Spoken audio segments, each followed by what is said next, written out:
I'm Bob Klein from Los Angeles. You've so eloquently stated that you can't see who's swimming naked until the tide goes out.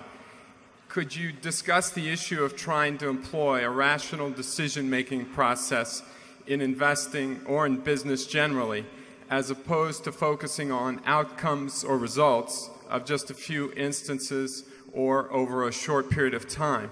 For example, it may not be a good idea to underwrite some insurance policies if competition has lowered the premiums too far, and likewise in the stock market, momentum investors may get good results for a while, but buying high and trying to sell higher isn't a good long-term strategy. So I'd just like to hear you guys provide some detail on the importance of using an effective decision-making process, even though it may lead to some bad outcomes and underperformance in the short run. Yeah, well, Ben Graham said long ago that you're neither right nor wrong because people agree with you or disagree with you. In other words, being contrarian has no special virtue over being a trend follower. You're right because your facts and reasoning are right. So all you do is you try to make sure that the facts you have are correct, and that's usually pretty easy to do in this country. I mean, the information is available on all kinds of things. Internet makes it even easier.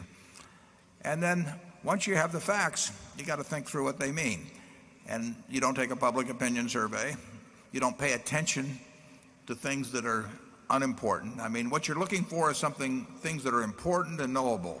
If something's important but unknowable, forget it. I mean, it may be important, to know whether somebody's going to drop a nuclear weapon tomorrow, but it's unknowable. It may be all kinds of things, but so and there are all kinds of things that are knowable but are unimportant.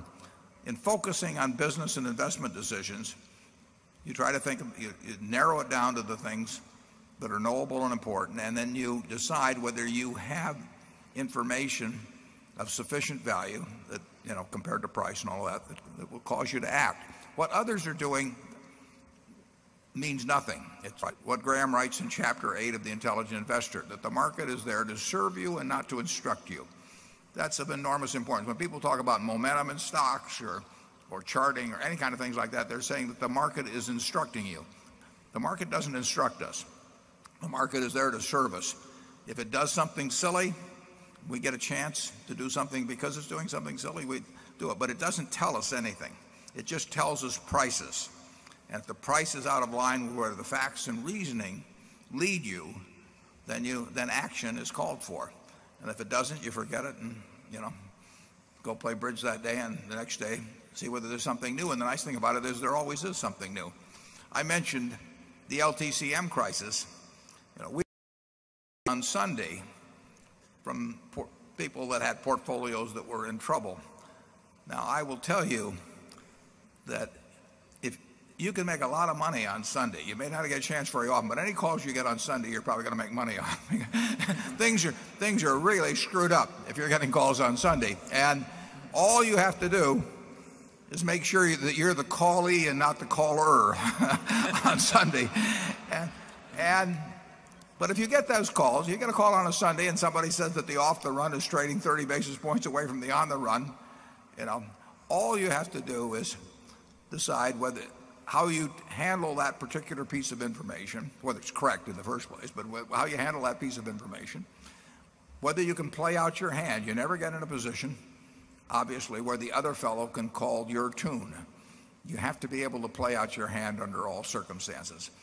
But if you can play out your hand, and you've got the right facts, and you reason by yourself, and you let the market serve you and not instruct you, you can't miss.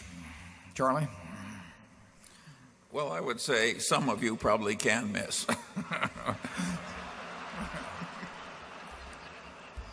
I would say Charlie can't miss, I'll put it that way. He'll agree with that.